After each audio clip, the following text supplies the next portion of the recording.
अस्सलाम वालेकुम दोस्तों, मैं हूं बिलाल हसन भट्टी और आप देख रहे हैं भट्टी एंड बुक्स। दोस्तों, आज मैं आपके सामने एक नई किताब के साथ हाजिर हुआ हूं। उस किताब का नाम है बेथोवन वाज 1/16 ब्लैक। ये किताब नदीम गोरदामेर ने लिखी है और नदीम गोरदामेर मेरी one of the favourite novelist है। नदीम का तल्लक साउथ अफ्रीका से है। वो अपार्थाइड इरा की सबसे ताकतवर आवाज और सबसे मशहूर और मारूफ मुसन्फा समझी जाती हैं। वो 1923 में जोहानसबर्ग के करीबी एक शहर में पैदा हुई और उनकी वफात 2014 में हुई और उन्होंने 90 साल की भरपूर जिंदगी गुजारी। इन 90 सालों में उन्होंने तकरीबन 70 साल लिखते हुए गुजारे, क्योंकि 21 साल की उम्र में ही नदीम की पहली शॉर्ट स्टोरी शाया हो चुकी थी और उनका जो इरा है वो अपार्थाइड इरा है। अपार्थाइड एक ऐसा दौर था साउथ अफ्रीका में जो 1948 से लेकर 1994 तक, जिसमें वाइट या सफेद फार्म जो लोग हैं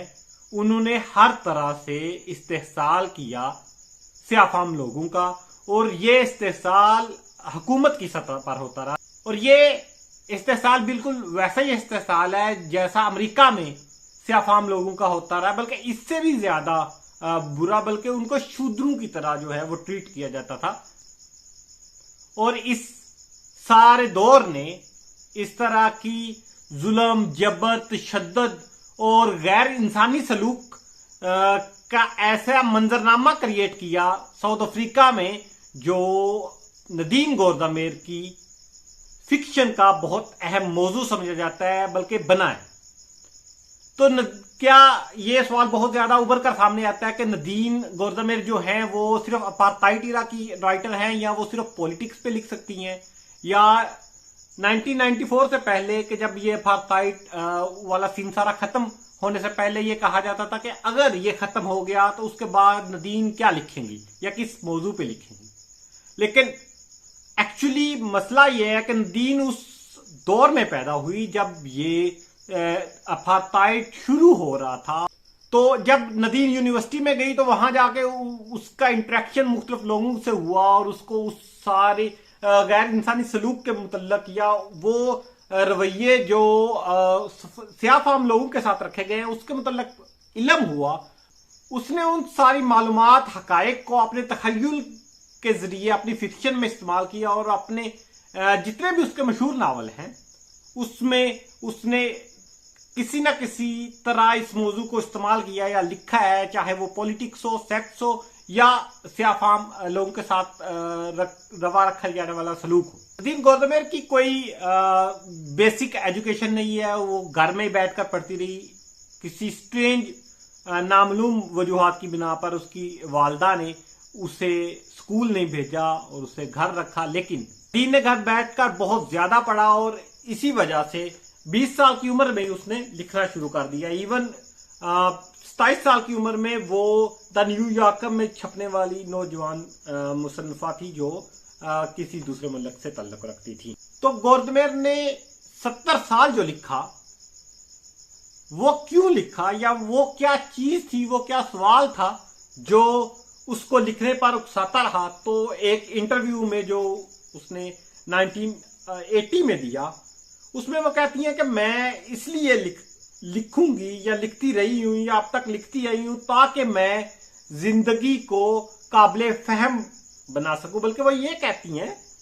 कि जितने भी मुसन्निफ लिखते हैं वो जिंदगी को काबिल फहम बनाने के लिए लिखते हैं, और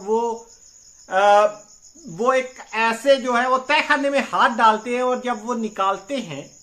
तो उनके पास एक मौजू होता है और उस पर वो लिखते लिखते उनकी जिंदगी खत्म हो जाती है, लेकिन उस खास मौजू, उस खास एरिए की पूरी चीजें डिस्कवर नहीं हो पाती। तो गोरदामेर ने एक भरपूर जिंदगी गुजारी है जिसमें उन्होंने लिखा है, 14 नावल लिखे हैं और उनकी शॉर्ट स्टोरी की कमोबेश 10 मजमूए शाया हुए और 3 मजमूए उन्होंने नॉन फिक्शन के लिखे। तो इस सारे दौर में जिसमें उन्होंने इतना ज्यादा लिखा, उनमें उनके 3 नावल जो है वो बहुत ज्यादा मशहूर हुए। पहला नावल जो बहुत ज्यादा मशहूर हुआ वो द कंजर्वेशनिस्ट था, जो उन्होंने 1974 में लिखा और उसी पे उनको बुकर प्राइज भी मिला था। उसके बाद उनकी दूसरा मशहूर नावल जो है वो द बर्गलर डॉटर है और तीसरा द जुलाई पीपल है।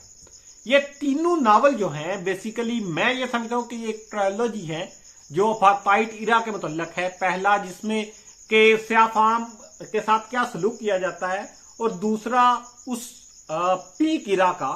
कि जब ये सारी रेजिस्टेंस चल रही थी और इस सारे हुकूमती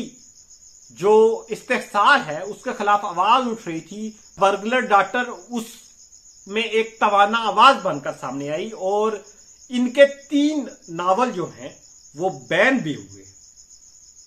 ये वाहिद अदीब है जिनके 3 नावल भी बैन हुए और ये शाया होते साथ ही बैन हो जाते थे, और the burglar daughter one of that novel. और जुलाई पीपल जो है वो उन्होंने मतलब मुस्तकबिल के मुतल्लक लिखा था कि किस तरह क्या सूरत हाल होगी जब से अफाम लोग जो हैं वो उनको हकूक मिलेंगे या वो उन हुकूमत में आएंगे। मजमूए का नाम जो है वो उनकी पहली कहानी के नाम पर लिखा है। बेथोवन वाज 1/16 ऑफ ब्लैक जो है ये एक ऐसे शख्स की कहानी है जो इंग्लैंड से कैम्बरली साउथ अफ्रीका आता है और वो एंटी अपार्थाइड इरा का एक बहुत मशहूर एक्टिविस्ट है, और वो यहाँ आके अपने अजदाद खास तौर पे अपने ग्रेट ग्रैंडफादर अपने परदादा की जो है वो बाकियात को तलाश करता है और पता करना चाहता है कि वो किस जगह रहा, क्योंकि उसका दादा जो है वो बहुत पहले, जैसा कि आम तौर पे रिवाज था, फैट फार्म लोग जो हैं वो यूरोप से, अमेरिका से और इंग्लैंड से साउथ अफ्रीका आ रहे थे हीरो की तलाश में। तो उसका दादा भी जो है वो हीरो की तलाश में आता है और वो यहाँ आके तलाश करता है अपने दादा के वेयर अबाउट्स। तो इस कहानी का जो खास चीज है वो इसका इख्तितामिया है, वो लाइन है जिसमें एंड पे कहानी का रावी ये कहता है कि पहले अपार्थाइड इरा में काले या स्याफाम लोग जो हैं वो गरीब और शैतान समझे जाते थे, और आज अपार्थाइड इरा के बाद सफेद फार्म लोग जो हैं वो शैतान और कमजोर और गरीब समझे जाते हैं। लेकिन हकीकत ये है कि पहले यहां स्याह फार्म को मलाइन किया जाता था और सफेद फार्म लोगों का राज था, और आज यहां सफेद फार्म लोग राज कर रहे हैं। ये कहानी जो है ना सिर्फ पहली कहानी है और इस पे किताब का नाम है, बल्कि ये आप अगर देखें नदीम गोदामिर को पढ़ें तो ये उसकी लिखत का और उसकी एक डायरेक्शन का आपको जाविया नजर आएगा, बल्कि जाविया नगाह है ये नदीम गोदामिर की रीडिंग का, कि वो ना तो कालू की तरह सिर्फ और सिर्फ एक खास नजरिए को लेकर चली और ना उसने अपना सफेद फार्म लोगों की सोसाइटी में बैठ के उनको मलाइन किया, बल्कि उन्होंने एक खास राह ली जिसमें उसने दोनों तरफ के लोगों के मुतल्लक लिखा और उनकी शॉर्टकमिंग, अच्छाइयां, बुराइयां सब कुछ बयान की। और यही कहानी जो है ये उसकी एक खानदानी याददाश्त के तौर पर भी सामने आती है कि एक जगह एक इंटरव्यू में उसने बताया था कि उसका दादा जो है नदीम गोदामिर का, वो इंग्लैंड से इसी तरह कैम्बरली ही आया था साउथ अफ्रीका, और उसने यहाँ आके तिजारत की, उसके बाद उसके वालिदैन है। तो ये एक तरह के अपनी खानदानी वाकयात को रिलीव करना भी है। इस मजमूए की जो दूसरी कहानी है टेप मैयर, उसमें बहुत मजे की एक कहानी बयान की गई है। ये टेपवार्म की स्टोरी है जो वो खुद बतौर रावी एक कीड़ा बयान कर रहा है, एक ऐसा कीड़ा जो मीट में या सब पत्तों वाली जो सब्जियां हैं उसमें पैदा होता है, और वो इंसानी आंत में जाकर वो बाहर निकलने का एक जो पूरा प्रोसेस है जिसमें वो इंसान के अंदर रहता है और कहाँ कहाँ गुजरता है, वो सारी चीजें जो है वो उसको खुद बतौर रावी बयान कर रहा है टेपवार्म। और वो शुक्रगुजार भी है उस शख्स का जिसने उसको अपने अंदर रखा, और वो उससे नफरत भी अपने मेजबान से कर रहा है कि वो उसको बाहर क्यों निकाल रहा है। और इसके साथ साथ जो है वो ये भी कह रहा है कि ये एक ऐसा सफर है जो इंसान का और मेरा एक ऐसा ताल्लुक है जो कायम रहेगा और कंसिस्टेंटली चलता रहेगा। तो ये एक बहुत दिलचस्प शॉर्ट स्टोरी है, 5 सफ़ों का अफसाना है और मैंने बहुत इंजॉय किया इसको। ये एक बिल्कुल हट के चीज़ है। जिस तरह पहली शॉर्ट स्टोरी थी ये मतलब एक ऐसी रोदाद है एक कीड़े के जरिए जो वो अपनी बयान कर रहा है। और तीसरी कहानी इससे भी ज़्यादा दिलचस्प है। मैं उसे कहानी की बजाय जो है वो याददाश्त करूँगा, मेमोर करूँगा, क्योंकि उसमें गवर्नमेंट ने अपने 3 बेहतरीन दोस्तों के मुतल्लक जो है वो देखा। कहानी का नाम ड्रीमिंग ऑफ द डेड है। जिस तरह कहानी से जो है वो जाहिर हो रहा है नाम से ही कि ये उसके 3 दोस्तों के मुतल्लक है जिनके मुतल्लक वो ख्वाब देख रही हैं और जिन कहानी में वो ख्वाब में जो है वो मिल रही हैं अपने इन 3 दोस्तों में। एक एडवर्ड सईद है, दूसरा जो है वो एंथोनी सैमसन है और तीसरी जो है वो सूजन सोनटाग है। और तीनों एक बहुत मारूफ लोग हैं और ओहायो के एक ऐसे चाइनीज रेस्टोरेंट में मिल रही हैं जिसमें हकीकी तौर पर सूजन सोनटैग के साथ नदीम गोरदमेर पहले भी मिल चुकी हैं अपनी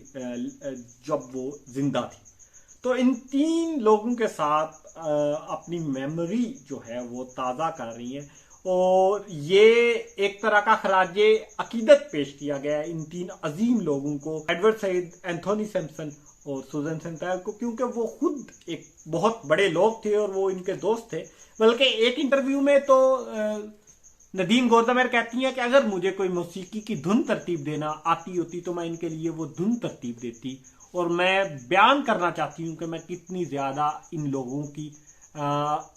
अकीदत मानती हूँ या इनको पसंद करती हूँ। और उसकी वाहद वजह इनकी सच्चाई के साथ लगन है कि किस तरह इन्होंने हमेशा जो लिखा उसमें सच को सबसे पहले रखा और उसके लिए उन्होंने परवाह नहीं की कि उनको क्या कुछ भुगतना पड़ा अपनी जिंदगी। दीन ने जिस तरह मैंने पहले बताया कि 14 नावल लिखे हैं और उसमें 10 जो है अफसाने मजमूए या शॉर्ट स्टोरी पर मुश्तमिल इनकी किताबें हैं। तो मैं ये समझता हूँ कि उन्होंने जो ज़्यादातर लिखा वो इब्तदाई तौर पर वो नावल और ख़ास तौर पर चंद इब्तदाई जो अफसानवी मजमूए हैं उन्होंने अपनी सारी एक्सपेरिमेंट्स किए और उसके बाद जितना भी लिखा स्पेशली शॉर्ट स्टोरीज में वो उन्होंने अपने राइटर ब्लॉक को तोड़ने के लिए लिखा। अपने एक इंटरव्यू में जब उनसे सवाल किया गया कि आप जो है वो आपको राइटर ब्लॉक का सामना करना पड़ता है तो वो कहती हैं हाँ बिल्कुल करना पड़ता है, लेकिन मैं जब नावल लिख रही हूँ तो कोई इस तरह का मेरे साथ सीन हो तो मैं अपनी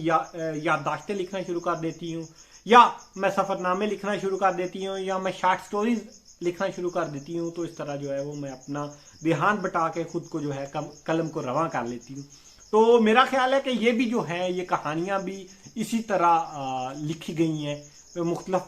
वक्फों में, क्योंकि इनमें से जो 14 कहानियाँ हैं वो तकरीबन 9 मुख्तलिफ जरीदों में मौकर जरीदों में द न्यूयॉर्कर, गार्डियन, प्लेबॉय और इस तरह दीगर जो मशहूर जरीदे हैं उनमें उन्होंने लिख के पहले ही शाया की 2004-5 और ये जो मजमूआ है ये 7 में जाकर शाया हुआ था। तो यूँ महसूस होता है कि ये मुख्तलिफ औकात में लिखी, बल्कि ये हकीकत में वाकई मुख्तलिफ औकात में लिखी गई कहानियाँ थी जो मुख्तलिफ जरीदों में लिखी थी और इस किताब में जो है वो उन्होंने इकट्ठा किया था इस मजमूए को। तो मेरे नज़दीक जो है वो इस मजमूए की एक और शानदार कहानी जो है वो मदर टंग है और ये भी ऐसे ही एक एक्सपेरिमेंट के मुतल्लक है कि यूरोप से अफ्रीका आने वाली एक लड़की के मुतल्लक है, किस तरह वो जर्मनी से उठकर साउथ अफ्रीका आ जाती है, लेकिन उसकी अगरचा मदर टंग जर्मन है लेकिन उसको इंग्लिश अच्छी खासी समझ आती है, लेकिन जो इंग्लिश यहाँ साउथ अफ्रीका में बोली जाती है उसको कोप अप करने के लिए, डील करने के लिए उसको बहुत मुश्किलात पैदा होती हैं। इवन जो है वो अपने शोहर की मोहब्बत में वो सब कुछ बर्दाश्त करती है, देखती है और उसको बर्दाश्त करने की कोशिश करती है, लेकिन ये चीज़ उसको बहुत ज़्यादा जो है वो हिट कर रही होती है back in the and in back mind. और इस तरह एक और कहानी है हिस्ट्री के नाम से और इसमें जो है वो तोते के जरिए जो है वो तारीख बयान की गई है। जिस तरह लास्ट टाइम मैंने आपको बताया कि दूसरी कहानी में टेपवार्म रावी था, इसी तरह इस कहानी में तोता जो है वो उसको सेंटर बनाया गया है कहानी का। अच्छा, इसके अलावा एलिस वर्लन जो है वो एक कहानी है। एलिस वर्लन का मीनिंग है कि एवरीथिंग इज एंड और देयर इज नथिंग, मतलब सब कुछ खत्म हो गया है। एक ऐसी औरत की कहानी है जिसका सब कुछ खत्म हो गया है, जिसका शोहर वफात पा चुका है और उसे पता चलता है कि वो उसके साथ लॉयल नहीं था, लेकिन इसके बावजूद जो है वो सफर करती है, वो उन सारी यादों को जीती है, उन सारे वाकयात को, मेमोरीज को रिलीव करती है जो उसके शोहर ने उसके साथ गुजारी, या जिस तरह उन्होंने वो सारे अपने इकट्ठे जिंदगी के साल गुजारे थे, उन सारी यादों को वो रिलीव करती है उस सफर में। तो इस कहानी में यह बयान किया गया कि अगरचे उसका सब कुछ खत्म हो चुका है, लेकिन फिर भी उसके पास यादें हैं, वो वाकयात और बातें हैं जिनको याद कर सकती है और जिनको जिया जा सकता है। इसके अलावा जॉर्जर भी एक अहम कहानी है जो मेटामॉर्फोसिस के तर्ज पर लिखी गई। मैं ये समझता हूँ कि ना सिर्फ इस मजमूए में in the end of life जो 2007 में शाया हुआ, आप यूँ समझे कि उन्होंने 83 साल की उम्र में ये जब अफसानवी मजमूआ शाया किया, तो इस वक्त तक जो है वो एक्सपेरिमेंट कर रही थी अपनी जो फिक्शन है। अगरचे ये कहा जाता है कि ये अपार्थाइड की या सियासत पर लिखे जाने वाले मुसन्फा की फिक्शन है और इसको इसी ही जाविये नज़र से देखा जाता है, लेकिन मैं ये समझता हूँ कि जिस तरह इंसानी तल्लुकात को, इंसानी रिश्तों को और उन सारे वाकयात को जिसका तल्लुक इंसान से है, जिस तरह नदीम गौतमेर डील करती हैं, बयान करती हैं और उसके साथ साथ जिस बेलाग अंदाज में उस पर तनकीद करती हैं, आपको तंज करती नजर आती हैं, वो बहुत कम नजर आता है उस इरा के राइटर्स में। इसी वजह से उन्हें 1991 में नोबेल प्राइज फॉर लिटरेचर मिला और वो साउथ अफ्रीका की पहली नोबेल लॉरिएट हैं। इसके बाद जो है वो जेएम कोटजी को मिला। तो मैं ये समझता हूँ कि नदीम गौरदामेर जो हैं उनको पढ़ना ना सिर्फ लाजमी है, बल्कि उनको पढ़ने के लिए आप उनकी एक या दो किताबें नहीं, बल्कि उनके नावल और शॉर्ट स्टोरीज को आप मिलाकर पढ़ेंगे तो आपके सामने एक बड़ी पिक्चर वाज़ेह होगी और आप जो है वो उसको एक या दो मौज़ूआत तक महदूद नहीं रखेंगे कि नदीम के जो मौजू हैं वो सियासत है या सेक्स है, बल्कि जिंदगी को समझने के लिए या जिंदगी ने जो चीजें उसके सामने रखी उसकी जिंदगी में, वो उसने उस सारी चीजों को समझने की कोशिश की है और वाकई उसने जिंदगी को काबिल फहम बनाया है। अगर आप नॉन फिक्शन या उसकी आप बीती पढ़ेंगे नदीम गौरदामेर की और उसके बाद जो है वो आप उसकी फिक्शन पढ़ेंगे तो आपको जा बजा नजर आएंगे मुख्तलिफ वाकयात, मुख्तलिफ चीजें और मुख्तलिफ ऐसे हकायक जिसको वो अपनी फिक्शन में डील करती नजर आती हैं। जिस तरह मैंने आपको बताया कि इसमें द फ्रीवलेस वुमेन में भी वो एक ऐसी ही मेमोरी को रिलीव कर रही हैं, या कहानी जो है उसमें भी वो अपने दादा के वाकयात को रिलीव कर रही हैं और वो महसूस कर रही हैं कि किस तरह एक ऐसा शख्स महसूस करेगा जो अब अपार्थाइड के बाद जो है वो उसका रंग सफेद है और वो साउथ अफ्रीका आएगा और तो उसको किस तरह के जो है वो इम्तियाज का सामना करना पड़ेगा। तो मेरी तरफ से ये और नदीम के बाकी काम जो हैं वो मस्ट रीड हैं, आप लाजमी, specially the conservationist burglar daughter जो है उसको आप लाजमी पढ़ें और ये कहानी भी और इसके अलावा भी जितना काम आप देख सकते हैं आपके लिए मुमकिन है, आप लाजमी जो है वो पढ़ें, यकीनन आपको मज़ा आएगा। अब तक के लिए इतना ही, नई वीडियो के साथ हाजिर रहता हूँ नए व्लॉग में। तब तक के लिए अल्लाह हाफिज़, शुक्रिया।